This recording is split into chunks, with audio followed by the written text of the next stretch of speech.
Mirchi Plus presents Har Him Horror. মদ্যপান, ধূমপান ও মাদক সেবন স্বাস্থ্যের পক্ষে ক্ষতিকর। শহরের রাস্তা শুনশান, মাঝে মধ্যে শব্দ করে কয়েকটা ট্রাক চলে যাচ্ছে শুধু। সেলিম ও ট্যাক্সি থেকে প্যাসেঞ্জার নামিয়ে এখন বাইপাসে উঠে এসছে। ও ঘড়ি দেখল, 12টা বাজতে যায়। আর একটাই ট্রিপ করবে, তারপর বাড়ি। ও ফুটপাথের ধারে নিজের গাড়িটা দাঁড় করালো।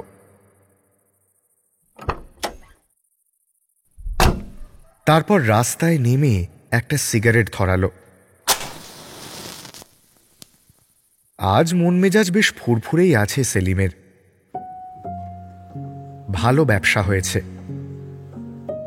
মনের সুখে সিগারেটে কয়েকটা টান দিতেই ফোনে নোটিফিকেশন ঢুকল। মানে নতুন কেউ রাইড বুক করতে চাইছে। এক্ষুনি বুকিং অ্যাকসেপ্ট করার কোনো ইচ্ছে ছিল না সেলিমের, কিন্তু টাকার অঙ্কটা অনেকটা। ও একটু ভেবে রাইডটা নিয়েই নিল। প্যাসেঞ্জারের লোকেশন 5 মিনিট দূরেই। সিগারেটটা শেষ করে গাড়ি স্টার্ট করে দিল সেলিম। বাইপাস থেকে নেমে আনন্দপুরের দিকে একটু যেতেই সেলিম দেখতে পেল প্যাসেঞ্জারকে।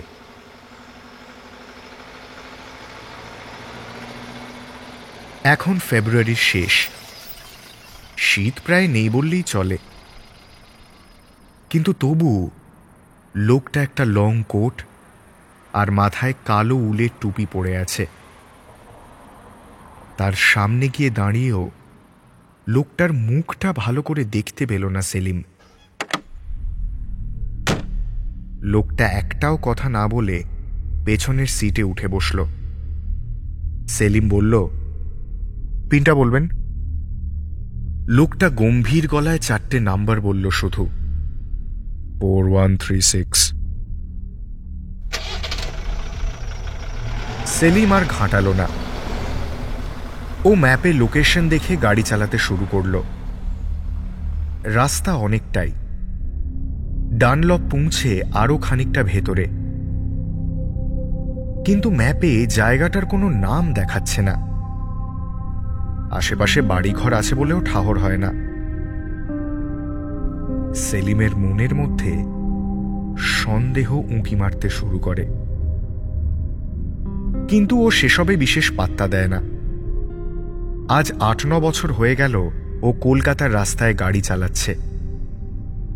রাতেও অনেকবার গাড়ি নিয়ে বেরিয়েছে, নানান রকম প্যাসেঞ্জারও দেখে নিয়েছে।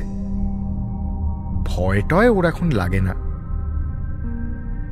কিন্তু এই ভদ্রলোক গাড়িতে বসার পর থেকেই ওর ভেতরে অস্বস্তিটা কেমন বেড়ে চলেছে। এরম তো হয় না সাধারণত। ও আয়নায় কয়েকবার ব্যাক সিটটা দেখে। লোকটার মধ্যে কোনো নড়াচড়া নেই, হাত পা নড়ছে না, ফোনও দেখছে না। স্থির মূর্তি হয়ে বসে আছে লোকটা। এমনিতে সেলিম প্যাসেঞ্জারদের সাথে বিশেষ কথাবার্তা বলে না, কিন্তু আজ অস্বস্তি কাটাতেই ও জিজ্ঞেস করল, আপনি কি ওদিকেই থাকেন? কোনো উত্তর নেই। সেলিম আবার বলল, বেশি কথা বলেন না বোধহয় আপনি। লোকটা তবু চুপ। সেলিমের এবার একটু রাগই হলো। এত অভদ্রতা কেন লোকটার? ও আর কথা বাড়ালো না, শক্ত হাতে স্টিয়ারিং ধরে রইল। বেশ খানিক পরে ডানলপ পেরিয়ে গাড়িটা বাঁদিকে ঢোকালো সেলিম। এখানে বিশেষ বাড়িঘর নেই।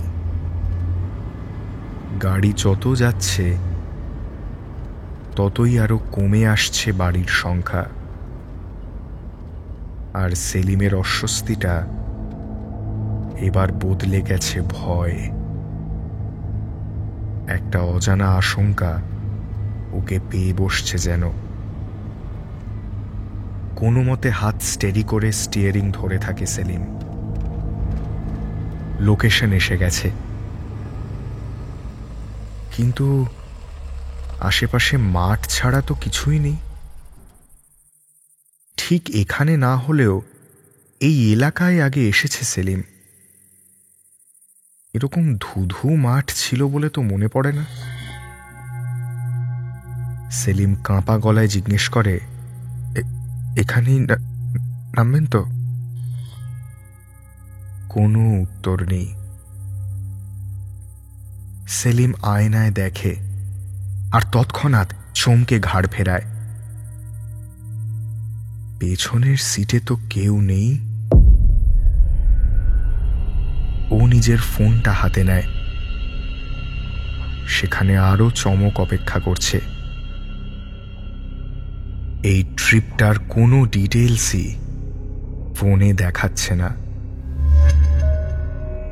সেলিমের বুক কাঁপছে। ও ফোনে লোকেশন সেট করতে গিয়ে দেখে সার্ভার আনরিচেবল বলছে। তখনই ও পেছন থেকে শুনতে পায়, আপনার কথা ছিল আমায় বাড়ি নিয়ে যাওয়ার। ও আয়নায় দেখে পেছনে কেউ নেই।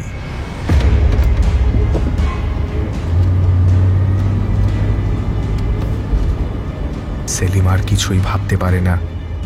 গিয়ার চেঞ্জ করে ও অ্যাক্সিলারেটরে চাপ দেয়। এমন সময় ফোনের যান্ত্রিক আওয়াজ ইংরেজিতে বলে ওঠে, নিউ ডেস্টিনেশন সেট। কোন নিউ ডেস্টিনেশন? ও তো কোনো ডেস্টিনেশন দেয়নি। এমনি এমনি কিভাবে লোকেশন দেখাচ্ছে ওকে? ফোনের ম্যাপে নতুন রাস্তা ফুটে ওঠে, আর সেদিকে তাকিয়ে চমকে ওঠে সে। কি এই যে ওর নিজের বাড়ির লোকেশন। সেলিমের রক্ত জল হয়ে যায়। ও স্টিয়ারিং ঘোরাতে গিয়ে বুঝতে পারে গাড়ির নিয়ন্ত্রণ আর ওর হাতে নেই। একটা শব্দ সেলিমের কানে আসে। গাড়ির সবকটা দরজা বন্ধ হয়ে গেছে। গাড়ি নিজেই চলতে থাকে। শহরের ভেতর দিয়ে ওর বাড়ির দিকে এগিয়ে যাচ্ছে গাড়ি। কিন্তু কেন এসব হচ্ছে? দিশেহারা লাগে সেলিমের। কে এই লোকটা যে ওর বাড়িতে ওকেই নিয়ে যাচ্ছে? ওর বাড়িতে কি দরকার? কিন্তু পরক্ষণেই একটা কথা মনে পড়ে যায় সেলিমের। আজ থেকে ৮-৯ বছর আগের কথা। ও তখন একজন উকিলের প্রাইভেট গাড়ির ড্রাইভার ছিল। এই আনন্দপুরের কাছেই রাত্রিবেলা একটা লোককে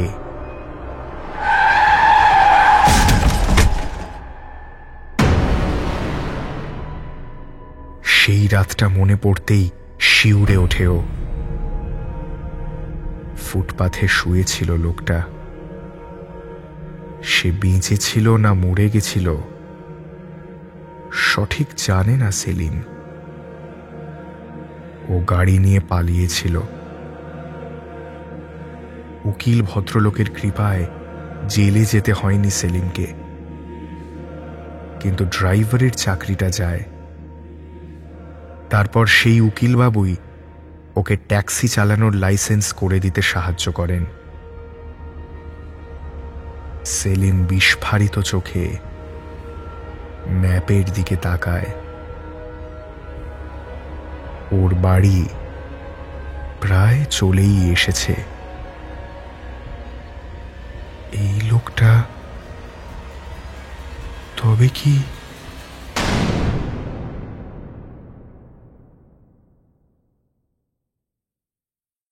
হাড় হিম হরর আপনারা শুনতে পারেন এক্সক্লুসিভলি মির্চি বাংলার ইউটিউব চ্যানেল এবং গানা অ্যাপে।